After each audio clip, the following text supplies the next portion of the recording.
ایک کفن چپ کا عجیب و غریب واقعہ۔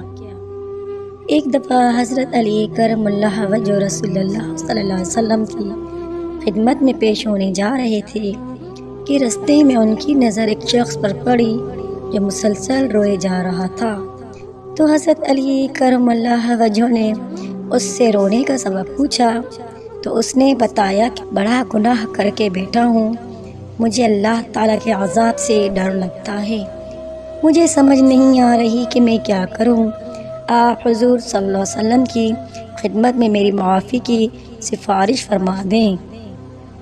حضرت علی کرم اللہ اس شخص کو ساتھ اللہ کے نبی کی بارگاہ میں پہنچ گئے۔ جب حضرت علی کرم اللہ وجہ اللہ کے نبی کے سامنے گئے تو حضرت علی زار و قطار رو رہے تھے۔ حضور اکرم صلی اللہ علیہ وسلم نے دریافت فرمایا، اے علی آپ کیوں رو رہے ہیں؟ حضرت علی شیر خدا کرم اللہ وجہ نے فرمایا کہ اے اللہ کے نبی صلی اللہ علیہ وآلہ وسلم، میں آپ کے پاس آ رہا تھا کہ راستے میں ایک شخص کو بہت ہی زیادہ روتے ہوئے دیکھا تو اس کی حالت دیکھ کر مجھے بھی رونا آ گیا۔ اللہ کے نبی صلی اللہ علیہ وسلم نے پوچھا، وہ شخص کہاں ہے؟ آپ رضی اللہ تعالیٰ عنہ نے فرمایا، وہ شخص باہر کھڑا ہے۔ حضور اکرم صلی اللہ علیہ وسلم نے اس شخص کو اندر آنے کی اجازت دی۔ وہ بندہ آپ صلی اللہ علیہ وسلم کے پاس سامنے پیش ہو کر اتنا رویا کہ آپ صلی اللہ علیہ وسلم نے اس بندے سے پوچھا، اے نوجوان کیا ہوا ہے، اتنا کیوں رو رہا ہے؟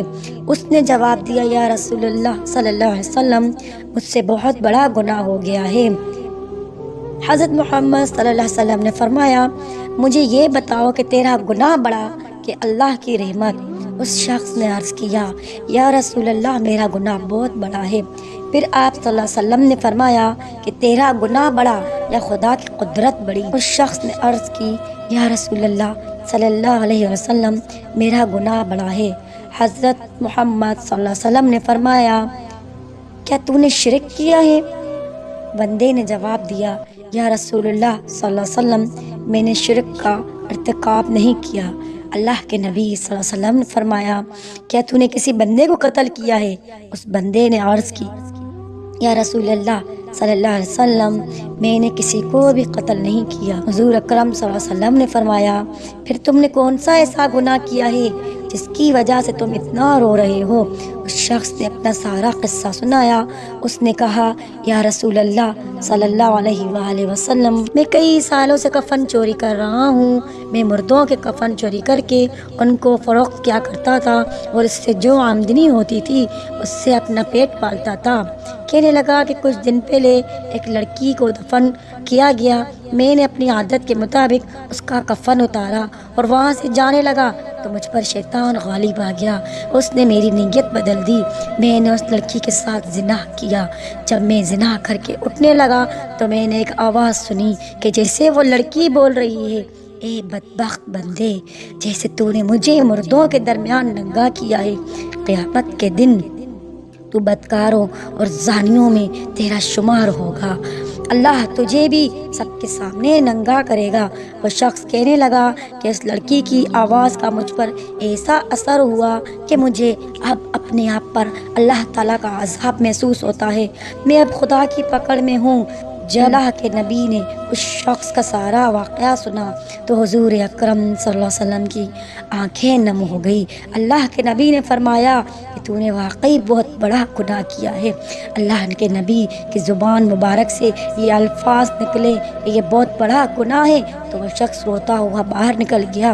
اس نے سوچا کہ اللہ کے نبی اس وقت بہت غصے اور ناراض ہیں کہ اگر اللہ کے نبی کی زبان سے کوئی ایسی بات نکل گئی کہ میری بربادی کا مزید سامان بن جائے گی۔ وہ وہاں سے نکلا، وہ شخص جنگل اور پہاڑوں کے درمیان چلا گیا۔ وہ شخص کئی روز تک اللہ کی یاد میں مشغول رہا اور اللہ سے رو رو کر اپنی اپنے گناہوں کی معافی مانگتا رہا۔ جب وہ شخص کئی روز معافی مانگتا رہا، اللہ نے اس کی معافی قبول کی اور اسے معاف کر دیا۔ اللہ کے حکم سے حضرت جبرائیل علیہ السلام اللہ کے نبی صلی اللہ علیہ وسلم کے پاس گئے اور اللہ کا سلام پیش کیا، اور حضرت جبرائیل علیہ السلام نے فرمایا کہ اللہ کے نبی، اللہ نے فرمایا ہے کہ مخلوق کو پیدا کرنے والا، ان کو رزق دینے والا اور مخلوق کو معاف کرنے والا بھی میں ہی ہوں۔ حضرت جبرائیل علیہ السلام نے فرمایا، اللہ نے فرمایا ہے کہ میں نے اس نوجوان کی توبہ قبول فرمائی ہے، میں نے اس کے سارے گناہوں کو معاف فرما لیا ہے۔ اللہ کے رسول صلی اللہ علیہ وسلم نے ایک صحابی کو اس شخص کے پاس بھیجا، اور وہ صحابی جب اس شخص کے پاس پہنچا اور اس شخص کو جاتے ہی یہ بتایا کہ اللہ تعالیٰ نے تمہیں معاف فرما دیا ہے۔ تو میرے پیارے معزز دوستوں، انسان چاہے جتنے بھی گناہ کر لے، چاہے وہ سمندر کی جھاگ کے برابر کیوں نہ ہو، اس کے باوجود ایک آنسو عاجزی اور ندامت کا اللہ کے سامنے بہا لے تو اللہ تعالیٰ اس کی توبہ قبول فرماتا ہے۔ اللہ بہت غفور الرحیم ہے۔ بے شک اللہ تعالیٰ ہم سب کو زیادہ سے زیادہ استغفار اور توبہ کرنے والا بنا لے۔ تو ناظرین، اگر آج کی یہ ویڈیو آپ کو اچھی لگی ہو تو پلیز میرے اس چینل کو لائک، کمنٹ اور سبسکرائب لازمی کیجیے گا۔ جزاک اللہ۔ Please like and subscribe my Life and Islam channel. Thank you.